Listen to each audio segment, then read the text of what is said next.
गीत गाने का पर्पस क्या था? गीत गाने का पर्पस था, पर्यटन पे चर्चा हो रहा था। तो पर्यटन का मतलब क्या होता है? पर्यटन का मतलब झील, झरना, नदी, जंगल, पर्वत, पहाड़। तो वही मधु मंसूर जी के गीत हम गुनगुना बोल के माध्यम से गा रहे थे थोड़ा सा कि हाय रे हमर सोना झारखंड। अच्छा, गुनगुनाने के लिए मोबाइल निकालना होगा, गा ही देते हैं। नहीं, गा ही देते हैं एकदम बिल्कुल। वहाँ नहीं, नहीं बाबा, गा ही देते हैं। यहाँ कम से कम गा देते हैं कि स्वर्ण रेखा, शंख, कोयल, मयूराक्षी, दामोदर, फाल्गु नदी नहीं, साहेबगंज में गंगा बहे, फाल्गु नदी बढ़ाकर, अंधन से भरल धरती सबसे सुखी संपन्न, हाय रे हमर सोना झारखंड। अच्छा बताइए, इस गाना में क्या आपत्ति है भाई? लेकिन ये नहीं ठीक है पांडे जी, मेरा बात सुनिए, आपका भी कहना सही है।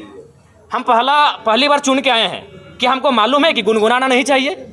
हम किससे सीखेंगे? हम तो देख रहे हैं सीपी सिंह जी शायरी पढ़ रहे हैं, सब मंत्री शायरी पढ़ रहे हैं, हिंदी वाला हिंदी में, उर्दू वाला उर्दू में शायरी पढ़ रहे हैं। तो हम जब शायरी माइंड है तो गाना भी गा सकते हैं। हम नया मेंबर हैं, सीधी बात है। तो वही हमने कहा कि अध्यक्ष महोदय, अगर बोल गुनगुनाना नहीं चाहिए तो संसदीय मंत्री खड़ा होकर जब उनका बारी आएगा बोल देते कि जयराम बाबू बोल गुनगुनाना नहीं है, हम अगला बार जब मेरा भाषण होगा हम बोल नहीं गुनगुनाएंगे। लेकिन ये कहाँ का तर्क है? दो का मंत्री खड़ा हो गया है, संसदीय मंत्री तो बाद में, दो मंत्री खड़ा होकर टोक रहे हैं। तो वही हमने उनको कहा कि एक तो आपको आधा घंटा समय मिलता है। अच्छा एक बात बताइए, आदरणीय माननीय मुख्यमंत्री का शाहरुख खान बोल के 4-5 लोग बोले, तब तो आप नहीं बोले कि आप डायरेक्ट किसी सदस्य को नहीं बोल सकते हैं। भैया भाभी जब आधा घंटा, कल्पना भाभी, हेमंत सोरेन जब मंत्री लोग बोलने लगता है तब तो कोई नहीं बोलता है कि आप किसी व्यक्तिगत पे बात क्यों कर रहे हैं। हमने बस यही कहा था कि पर्यटन मंत्री हमारे पड़ोसी हैं, पराशर की ओर से वो भी आते हैं, उनके लिए गीत सुनाएंगे तो ठीक है, डायरेक्ट नहीं बोलना चाहिए। उनको आधा घंटा का समय मिलता है, आप 30 सेकंड बोलते हैं कि माननीय जयराम बाबू नए सदस्य हैं, अगला बार इस बात का ध्यान रखेंगे। फिर अगर हम दोहराते हैं आप टोकते हैं। तो हमने उनको वही कहा, और हम तो भाई इसी पहचान से अंदर आए हैं, तो अंदर भी थोड़ी बख्शेंगे। हमारे साथ हमारे समय में कोई कटौती करेगा, हमारे साथ कोई अगर ज़्यादा करेगा तो हमने बख्शने वाले हैं, चाहे वो कोई मंत्री रहे चाहे वीआईपी रहे। वही हमने कहा, बैठिए चुपचाप। आप मंत्री ट्रेजरी बेंच पर बैठे, चुपचाप बैठिए। आपको मंत्री बनाया गया है काम करने के लिए, ये मीडिया में आने के लिए नहीं। उछल कूद मत कीजिए। हाँ, उनका हम सम्मान करते हैं, मंत्री हैं, माननीय है, लेकिन उनका ये व्यवहार उचित नहीं है। आज ये ज्ञान दे रहे हैं, उस दिन आपका ज्ञान कहाँ था? जब आपने इरफान अंसारी जवाब दे ही रहे थे, आपने टोक दिया। इरफान अंसारी जो शायद ध्यानाकर्षण था या अल्पसूचित था या तारांकित प्रश्न था, किसी माननीय सदस्य के प्रश्न का उत्तर दे ही रहे थे, आप खड़ा होकर उनको टोक दिए।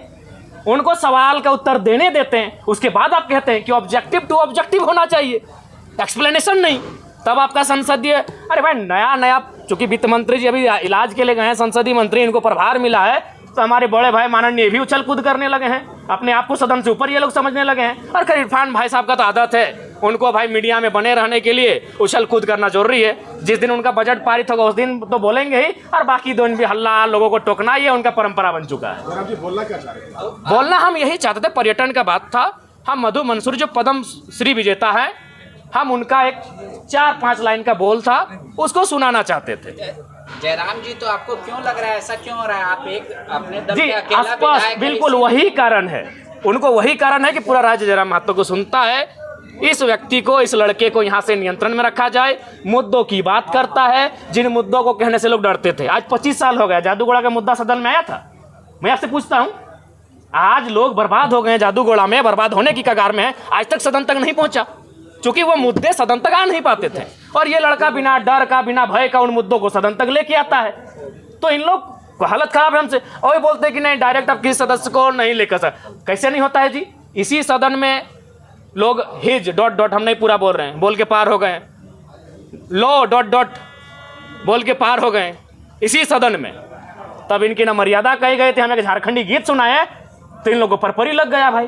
जयराम जी, ये लगता है कि सुदीप कुमार सोनू ज़्यादा जानकार नहीं, काबिल बनने का कोशिश कर रहे हैं। लगता है कि उनसे बेहतर इस राज्य में कोई है ही नहीं जो संसदीय प्रणालियों को जानता है, जो संसदीय व्यवस्थाओं को जानता है। चूंकि पर्यटन का बजट था, तो इस गीत का संबंध पर्वत पहाड़ से है, नदी नाला से है, और पर्यटन का संबंध नदी नाला पर्वत पहाड़ से है। और हम किससे सीखेंगे? मेरा सवाल, हम किससे सीखेंगे? हम जब सदन में पहली बार आए तो हमने देखा सभी मंत्रियों ने शायरी पढ़ा, सभी मंत्रियों ने कविताओं को पढ़ा, तो हमने भी प्रयास किया। शायरी को पूछना था कि कोई सवाल था? नहीं, हम इस गीत के माध्यम से झारखंड के पर्यटन को बढ़ावा देने पर चर्चा कर रहे थे। इस गीत के माध्यम से झारखंड के पर्यटन पर हम अपना राय दे रहे थे कि आप अगर पर्यटन पे फोकस करें, पर्यटन पे अगर डेवलपमेंट की बात करें, तो कृषि के बाद, उद्योग के बाद और सरकारी नौकरियों के बाद युवाओं को हम पर्यटन की दिशा में लगा सकते हैं, क्योंकि झारखंड में सबसे सुंदर पर्यटन का माहौल और विकल्प हम लोग तराश सकते हैं। ठीक, ओके। धन्यवाद।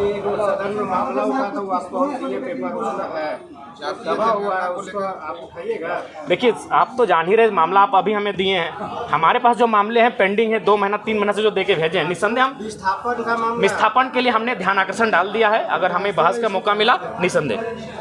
धन्यवाद। आपको लोग बोलता है कि अब सदन में भी जो है जयराम मौकों से डरने लगा, इसलिए मंत्री जो इन्हीं को टोका टोकी करते हैं, दूसरे को मैं उनको अगली बार जब मेरा बात आएगा तो इस बार हम बजट पे बात नहीं करेंगे, अपने विषय पे बात नहीं करेंगे, उनको ही हम अपना जो 2 मिनट का समय है पूरे मंत्रियों पर और जो खड़े हो रहे हैं डायस पे, उन पे ही हम अपना बात करेंगे। धन्यवाद।